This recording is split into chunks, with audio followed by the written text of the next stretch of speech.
Good morning, everybody. This is Chris Robinson, Robinson Ag Marketing, with today's pre-opening grain and livestock comments. I want to talk about the money flow first.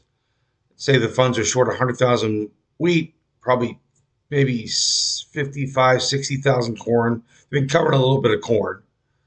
They have been short about 80.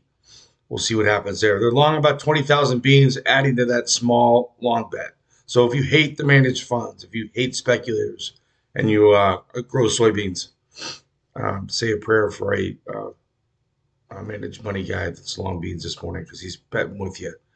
It's kind of odd too. It doesn't really make any sense. I always like it when a market is rallying and it doesn't make any sense. That means all the experts are wrong.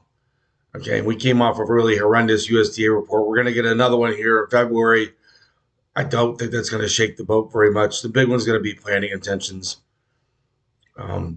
The funds are still short meal and oil, though, but they have bought back quite a bit of their bean oil. They're still short.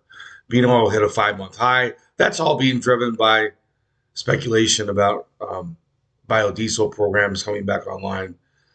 I will say one thing. It seems to me like the excitement about E15 year round, it's a suggestion. It's not a mandatory thing, right? We need mandatory stuff. We need, right now we used to grow 15 billion bushels of corn and 5 billion of it went to ethanol. Now we're growing 17. We need a bigger program than, it's nice that they take a third. We need them to take, a half. That's really what it comes down to. And I don't think, this announcement's going to happen overnight. And most of the stuff that I've read and things that I follow is, this is going to take a year or two. It's not a quick fix. I know most people don't want to hear that, and I hope I'm wrong, but I think that that's really the bigger issue. And as far as China, are they going to come back and buy beans? It depends on what happens probably with them in Taiwan, right? So I don't know what that's going to hold, but I'm cautiously friendly, especially new crop beans. Wake up, guys! We're almost back to $11 beans, right? A matter of days ago, we were flirting with 10.50. If we can get to $11 beans, I've got some targets in the letter. What's the target? Well, it's just a retracement. It's not a magic show. It's not, they aren't perfect. But 1101, 1102, why is that a biggie? Well, it's a 62% pullback of the last $1.34 flush we had. So reward it, use it. It might not last. I mean, we just, we broke $1.34. Now we've rallied back, 45. If we can get more, great. But don't look a gift horse in the mouth. This is going to be a tough marketing year. It may be one of those years where we whip up and down in a trading range. And, some people like that. Most people don't. You have to have a longer term outlook as opposed to, chasing the 1 minute chart. Where's it going to go? What's the next tick? What's the next tick?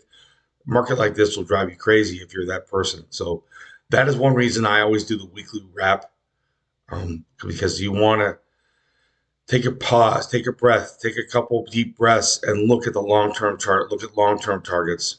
Because you're a farmer, you're not a day trader. If you want to day trade, you probably don't want to listen to me. All right, guys. Overnight, March corn up 2 cents, 431 and 3/4. March beans, another 8-cent range. We stalled out again at 83, 84. We'll see if that spot beans can push any higher. Again, it's been a pretty technical recovery. I have those levels in my letter. March wheat up 5 cents, 541 and a half.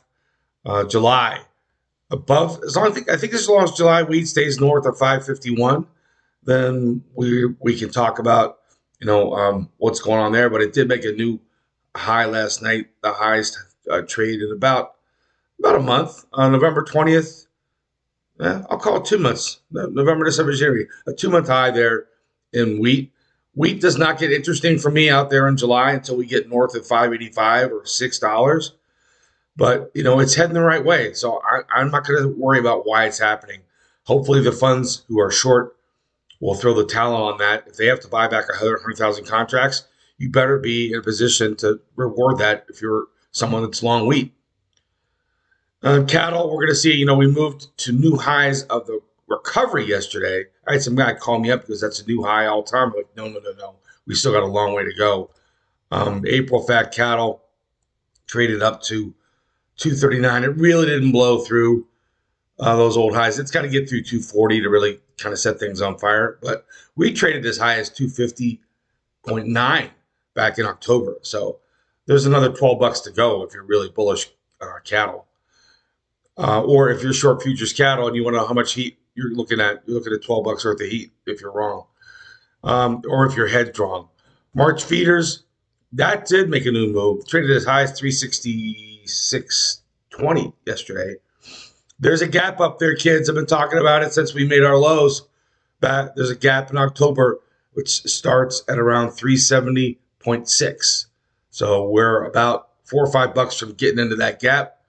The contract high, if you want to remember that, was 378.60. We're trading at 366.